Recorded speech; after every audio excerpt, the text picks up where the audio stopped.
ہاتھ سے ہاتھ کندھے سے کندھا ملا کر آگے بڑھے. لیجیے صاحب، آپ پاکستان کے ان سیاسی رہنماؤں میں ہیں جنہوں نے کالا باغ ڈیم کو شروع دن سے اختلاف کیا اس کی تعمیر پر. اس کی کیا وجہ ہے؟ وہ کیوں نہیں درست سندھ کے لیے یا فرنٹیئر کے لیے، جبکہ پنجاب کے لوگ سمجھتے ہیں کہ وہ ضروری ہے یہاں کے آبپاشی نظام کے لیے؟ پنجاب کے لوگ سمجھتے نہیں ہیں، ان کے پاس پروپیگنڈا کیا گیا ہے. ایک ہٹلر کا ہوتا تھا نا، وہ کہتا تھا جتنی مرتبہ آپ لوگوں کو دہرائیں گے وہ ان کو پتہ چلے. یہ میری کتاب ہے، میں نے جن کو دی ہے. یہ کالا باغ ڈیم کے کالا باغ ڈیم ہے، سندھ پنجاب واٹر ڈسپیوٹ 1859. جی، یہ اردو میں ترجمہ ہونی چاہیے. یہ کیوں آپ اختلاف کرتے ہیں کالا باغ؟ اس کی کیا وجہ ہے؟ مسئلہ کالا باغ ڈیم کا نہیں ہے. یہ مسئلہ 1859 میں شروع ہوا ہے. عالمی قانون ہے کہ جب ایک دریا میں ایک سے زائد صوبے یا ایک سے زائد ملک فائدہ لے رہے ہوں تو ایک کو بڑا جو پہلے آتا ہے اس کو کہتے ہیں اپر ریپیرین، جو نیچے ہوتا ہے اس کو کہتے ہیں لوئر ریپیرین. یعنی اوپر بالائی حصے والا اس میں شریک اور چھوٹے والا. اس کے متعلق آپس میں لڑ پڑیں گے. جو بالا حصے میں ہوگا وہ تو پانی سارا لے جائے گا. اس لیے اس پر قانون ہے، بین الاقوامی قانون ہے، اسلامی قانون ہے، پاکستانی قانون ہے کہ اپر حصے والا چھوٹے کے جو نیچے ہے اس کے حصے کا پانی نہیں لے گا. یہ قانون ہے جی، انٹرنیشنل ہے، رومن زمانے سے لے کے. جی 1859 سے یہاں پانی لینا شروع کیا گیا. ہمارے جو دریا آتے ہیں ان میں 3 آتے ہیں انڈیا سے، 2 آتے ہیں جموں اور کشمیر سے. تینوں جا کے پنجند میں 5 دریا جو ہیں وہ پنجند میں سندھو دریا میں ملتے ہیں پنجاب کے اندر. تو ہم اس میں آدھے کے حصے دار ہیں انڈر دا انٹرنیشنل لا. ہمیں سارے پانی کے آدھے حصے دار انڈر دا انٹرنیشنل لا ساری جگہ. اس ساری ندیوں کا پانی پنجند میں آتا ہے، وہ ہمیں ملتا ہے، ہم اس کا حصہ لے رہے تھے. اب ہو گیا یہ لا ہے. 1859 میں پہلی مرتبہ یہاں بالائی حصے دار نے ہماری اجازت کے بغیر دریاؤں کے پانی میں سے کینال نکالنے شروع کیے. اوپر کے لوگوں نے ہم نے ان دونوں سندھ میں بھی تو بنی نا کینال، رائس کینال جو تھی لاڑکانہ والی، وہ بھی تو بنی نا. دیکھیں وہاں سے جو پانی آیا نا، جو ہمیں ملا اس میں سے ہم نے کینال نکالا. یعنی اوپر والے نے اپنا حصہ لے لیا، اس کے بعد جو بچا ہمارے حصے میں آیا تھا اس میں سے ہم نے کینال لیا. یہ تو نہیں کوئی نیچے کوئی پانی جانے والا ہو اس کا پانی ہم لے لیں. ہم بالائی کسی کے ہے نہیں. تو بامبے تھا، بامبے کو خیال زیادہ نہیں تھا، ہمارے اور بھائی تھے ان کو سندھ کا خیال نہیں تھا. ہم تو اس میں ایک حصہ تھے خام خواہ. لیکن بہرحال شکایت کی گئی. 1909 میں cotton committee government of India نے بنائی کہ بھائی اس کو منع کرو، یہ پانی ہمارا لے جا رہا ہے. اس نے منع کی. 1901 میں گورنمنٹ آف انڈیا نے ایک اریگیشن کمیشن بنائی کہ پانی کے معاملے کا مسئلہ بالائی طرح ہونا چاہیے، اور بالآخر فیصلہ ہوا کہ وائسرا ہی اس مسئلے کا حل کرے گا کہ ایک صوبہ دوسرے کا پانی لیتا ہے کس طرح لیتا ہے. 1933 میں پھر اینڈرسن کمیٹی بنائی گئی جس کا سربراہ یوپی والا تھا. 1945 میں کلکتہ ہائی کورٹ کا جج راؤ وہ بنایا گیا تھا.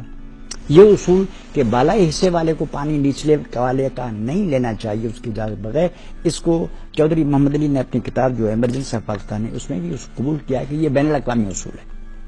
اس کی خلاف ورزی کی گئی. بہرحال 1943 میں فیصلہ ہو گیا، چلو جی اطاعت ہو گیا، ایگریمنٹ درج. اس میں ساری میں نے جو ہیں سارے تفصیلات یہ اے ٹو زیڈ. لیکن پھر کہا کہ نہیں ہم منظور نہیں ہے. اس کا سارا ریکارڈ دیا کہ بھائی صاحبوں نے لکھا ہے کہ ہم منظور ہیں، ہم ساتھ ہیں. ہو گیا، پاکستان آ گیا. اب شروع ہو گیا چکر. نئی گورنمنٹ آ گئی 47 کے بعد. 47 میں ہندوستان اور پاکستان کے درمیان پانی کا فیصلہ کرنے کے لیے کمیٹی بی نمبر مقرر کی. اسیٹس کی تقسیم کے لیے جو مشترکہ اثاثے تھے ان کے اثاثوں کی تقسیم کے لیے کمیٹی بنائی گئی. جی. پانی کا مسئلہ اس کے حوالے کیا گیا. پھر کہا گیا کہ اس کمیٹی کا جو فیصلہ ہوگا اس کے سے جو ناراض ہوگا وہ ٹرائبیونل کے پاس جائے گا. اس ٹرائبیونل کا صدر تھا ہندوستان کا مشترکہ ہندوستان کا chief justice of India mister اسپینس.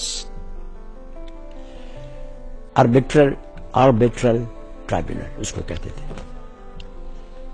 اس کے پاس معاملہ گیا اختلاف. اب اس میں کیا ہوا کہ پاکستان کی پہلی گورنمنٹ نے اس میں سندھ کا نمائندہ کوئی شامل نہیں کیا. باقی صوبوں کے کیے؟ پنجاب کسی کے نہیں، دوسرے نہیں تھے، پنجاب تھا. سارے دریاؤں کا مسئلہ ہندوستان کے ساتھ فیصل کرنے کے لیے مغربی پنجاب کو دے دیا. یہ میں نے لکھا ہے، ساری دنیا کے قوانین کے حساب سے فیصلہ کل عدم تھا. آرڈی آلٹرم پارٹ، کسی فریق جو اس میں حصے دار ہے اس کو شامل کیے بغیر کوئی ایک حصے دار جو بھی فیصلہ کرے گا، جو بھی جوڈیشل کاؤنسل ہوگی، کچھ بھی ہوگا، وہ فیصلہ غلط ہے، غیر قانونی ہے، غیر آئینی ہے، اس کی کوئی حیثیت نہیں. ایک پہلا اصول ہے. میں سارے پاکستان کے وکیلوں کے سامنے یہ کیس پیش کرنا چاہتا ہوں. جی جی. تو دوسرا یہ ہے کہ جس فیصلے کی بنیاد غلط ہو اس میں سے جو دوسرے فیصلے ہوں گے وہ بھی غلط ہے.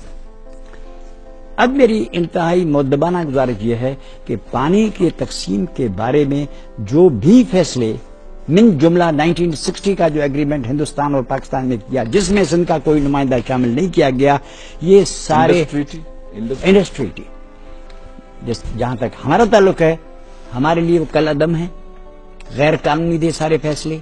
جو بھی فیصلے کیے گئے ہیں آج تک وہ سارے کل عدم ہیں، خلاف قانون ہیں، زبردستی ہیں. آج کی زبان میں، امریکی زبان میں دہشت گردی ہے. کالاباغ ڈیم بعد میں آتا ہے. اصل چیز تو وہ ہے کہ 3/4 پانی لے لیا گیا ہے. یہ جو آپ جو دریا ہیں، جس کو ہم، یہ جو کینالز ہیں جس کو ہم کہتے ہیں ڈیکوائٹ کینال، ڈاکے زنی کینال، اس کے بدلو ایوب نے کہا کہ پانی فضول چلا جائے گا، فلڈ کا زمانہ ہوگا، یہ فلڈ واٹرز ہیں، اگر ہم اس کو کام میں لے آئیں تو لیا. انڈس پر ڈیم ورلڈ بینک نے قائم ہی نہیں کرنے دیا، لیکن اس نے کہا کہ جنگ کریں گے ہم ہندوستان سے اگر اس کے لیے پیسے آپ نے نہیں دیے. انہوں نے 3 دریا بیچ دیے، ہم سے پوچھا ہی نہیں. مطلب یہ کہ دنیا کے تاریخ میں اقتصادی طور پر اس سے بڑا جرم کبھی بھی میرے نالج میں نہیں ہے. نیورمبرگ ٹرائل آپ نے پڑھا ہوگا جو نازیوں کے خلاف تھا، اس میں اقتصادی جرائم بھی تھے لیکن زیادہ سیاسی اور وہ جرائم تھے. اس کے لیے بھی ایک نیورمبرگ ٹرائل ہونا چاہیے کہ انٹرنیشنل کورٹ پانی کا. لیکن آج کی حکومت نے تو کالا باغ ڈیم کو آتے ساتھ جو ہے وہ کینسل کر دیا اس پروجیکٹ کو. آپ نے اس کی سپورٹ کی ہے؟ اس سے میں سپورٹ کرتا ہوں، میں ان کو مبارکباد دیتا ہوں. کسی نے تانا دیا صاحب نے کہ یہ بھٹو صاحب نے نہیں کیا، فلاں نے نہیں کیا، میں نے کہا کرنا چاہیے تھا، بہت سارا کرنا چاہیے تھا. وہ تو مارشل لا ایڈمنسٹریٹر تھے. ہم صرف کالا باغ ڈیم کی بات نہیں کر رہے ہیں. میں آپ کے توسط سے سارے پاکستان کے انصاف پسند آدمیوں سے دست بستہ التجا کرتا ہوں، وکلاء سے، جمہوری قوتوں سے، کہ مہربانی کر کے بین الاقوامی لوگوں کو جمع کر کے پانی کا ہمیشہ کے لیے فیصلہ کرا دیں. جو فیصلہ 1859 سے چلا آ رہا ہے، ہمارا 2/3 پانی ادھر ہے. آپ پاکستان میں پانی ایک بہت بڑا مسئلہ سمجھتے ہیں؟ میں سندھ تو ختم ہو جائے گا، لیکن سندھ میں تو دیکھا سیم بہت ہے. اس کی کیا ریزنز ہیں؟ ہمارے کئی دوسرے دوست آرگومنٹ دیتے ہیں کہ پانی ضائع ہوتا ہے سارا، اور سیم ہے اور سمندر میں جا کے گرتا ہے. صحیح، وہ تو ہے نا. جو پتا ہے، آپ کو پتا نہیں ہے کہ سارے مسلمان جو ہیں وہ دہشت گرد ہیں؟ آپ کو یہ پتا نہیں ہے؟ ساری دنیا کو پتا ہے. یورپ سے پوچھیں، کسی یورپی سے پوچھیں، جس کی داڑھی ہے وہ دہشت گرد ہے. تو سندھ میں بھی اسی طرح ہے کہ جی سندھ کا پانی دریا میں سمندر میں جاتا ہے. سندھ میں پانی پیتے ہی نہیں، زمین میں استعمال ہی کر، سب سمندر میں چھوڑ دیتے ہیں. سندھی ایسے ہی بدماشی کر کے چھوڑ دیتے ہیں. تو یہ تو وہی ہوا نا کہ پاکستان سارا دن اپنے ایٹم بم بیچ رہا ہے، پتہ نہیں کیا کر رہا ہے. امریکہ خطرے میں ہے، بش نہیں آئے گا تو دنیا تباہ ہو جائے گی. عراق میں بڑے بڑے ویپنز تھے، اگر عراق پر حملہ نہ ہوتا تو یہ سارا ہو جاتا. یہ تو آپ ساری عالمی پروپیگنڈا جانتے ہیں، یہاں بھی وہی بھائی کر رہے ہیں. ادھر پانا سب دریافت چلا جاتا ہے، فلانا ہوتا ہے، فلانا دریافت چلا جاتا ہے.